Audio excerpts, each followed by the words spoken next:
उत्तर प्रदेश में बीजेपी काफी बढ़त बनाए हुए है। इस वक्त समाजवादी पार्टी जो दूसरे नंबर की पार्टी बनकर सामने आ रही है, वो कड़ी टक्कर दे रही है बीजेपी को।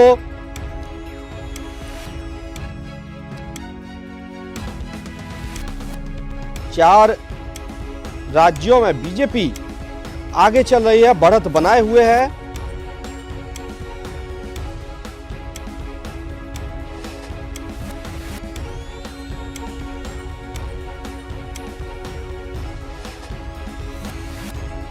उत्तर प्रदेश में बीजेपी के पूर्व प्रदेश अध्यक्ष रहे लक्ष्मीकांत वाजपेयी ने दावा किया है कि बीजेपी 300 से ज्यादा सीटें उत्तर प्रदेश में जीतेगी।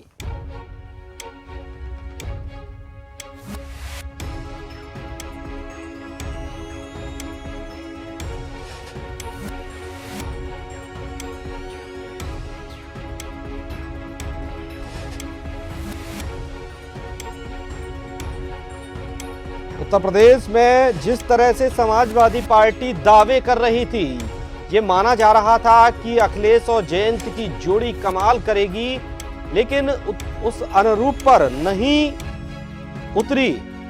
जैसे कयास लगाए जा रहे थे, जैसी आशंका थी,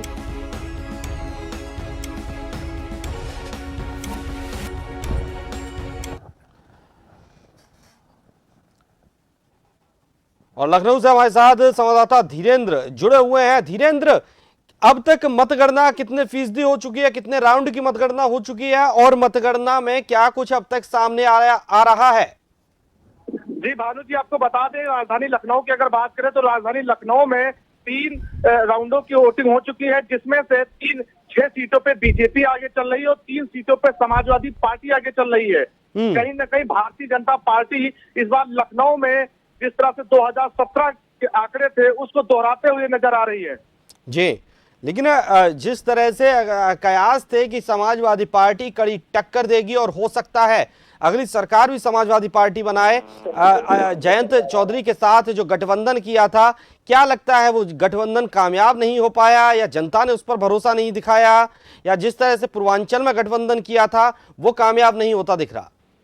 जी भानु जी, बिल्कुल आपको बता दें कि लेकिन ये शुरुआती आंकड़े हैं, अभी तो रुझान के आंकड़े दिखाए जा रहे हैं, लेकिन आपको बता दें जिस तरह से समय बढ़ता जा रहा है, कहीं ना कहीं समाजवादी पार्टी के लिए चिंता का जरूर सबक है। जिस तरह से उन्होंने गठबंधन किया था जयंत चौधरी के साथ में और कई पार्टियों के साथ गठबंधन थे, बड़े बड़े गठबंधन थे, जिसमें से वो राजभर जी थे। लेकिन आपको बता दें जिस तरह से यहाँ पे मतगणना चल रही है, अभी तो ये शुरुआती रुझान है। कहीं ना कहीं भारतीय जनता पार्टी के लिए तो एक खुशी का माहौल है और लोग कार्यकर्ताओं में जश्न अभी से मनाना शुरू कर दिए हैं। लेकिन अभी ये तीसरे राउंड की वोटिंग चल रही है, अभी तो कई राउंड बाकी हैं। देखने वाली बात रहेगी कि कब तक पता चलता है कि कौन आगे चल रहा है, कौन पीछे, अभी यही चल रही है।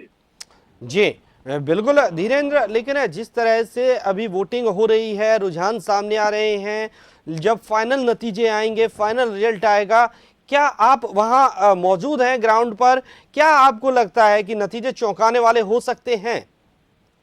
जी बिल्कुल, आपको भानु जी बात करें, अगर राजधानी लखनऊ की बात करें तो राजधानी लखनऊ में खुद मौजूद हूँ मतगणना स्थल पे, जहाँ पे जो रिजल्ट है वो चौंकाने वाले जरूर रहेंगे, क्योंकि 2017 में भारतीय जनता पार्टी ने यहाँ से 8 सीटों पर अपना परचम लहराया था। कहीं ना कहीं उसमें गिरावट जरूर देखी जा रही है। अभी हालांकि शुरुआती रुझान 3 राउंडों में, जिसमें समाजवादी पार्टी 3 सीटों पर आगे है और सब बहुजन समाज पार्टी कम वोटों से अभी आगे चल रही है और 6 सीटों पे आगे है। हालांकि अभी 3 राउंडों की जो वोटिंग चल रही है, इसमें अभी 400 से 500 की अंतराल सिर्फ दिख रहा है। जैसा जैसे राउंड बढ़ते रहेंगे उसी तरीके से पता चलता रहेगा कि समाजवादी पार्टी कहीं ना कहीं राजधानी लखनऊ में बीजेपी को कड़ी टक्कर देने में कामयाब रहेगी।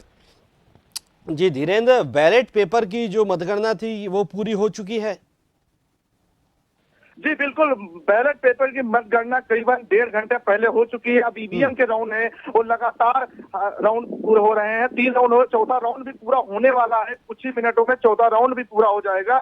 आप बता दें जिस तरह से बैलेट पेपर में काफी लगा हुआ था, बैलेट पेपर में काफी 1.5 से 2 घंटे करीब लगे हैं। राजधानी लखनऊ में 9 सीटों विधानसभाओं को बैलेट पेपर थे, जिसमें पूरे हो चुके हैं। अब ईवीएम का जो राउंड है वो 4था राउंड पूरा होने वाला है, जिसमें समाजवादी पार्टी कहीं ना कहीं बीजेपी को टक्कर दिखाई दे रही है।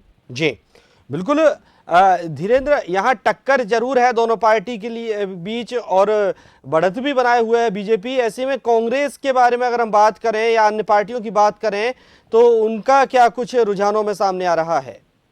जी भानु जी, आपको बिल्कुल बताना चाहेंगे 2017 का जिस तरह से चुनाव था उससे देखते हुए 2022 में जिस तरह से प्रियंका गांधी ने काफी मेहनत की, हालांकि उनको वोट का प्रतिशत काफी बड़ा हुआ है। राजधानी लखनऊ की बात करें तो राजधानी लखनऊ में तीसरे नंबर पे अभी तक कांग्रेस के ही प्रत्याशी नजर आ रहे हैं। अगर बात करें 9 विधानसभा सीटों की, 9 विधानसभा सीटों पे तीसरे नंबर पे कांग्रेस है। बहुजन समाज पार्टी जो मायावती की पार्टी है, काफी लोग हैं प्रत्याशी जुड़े हुए, लेकिन उनकी अभी पार्टी जो है 2 नंबर पे दिखाई दे रही है।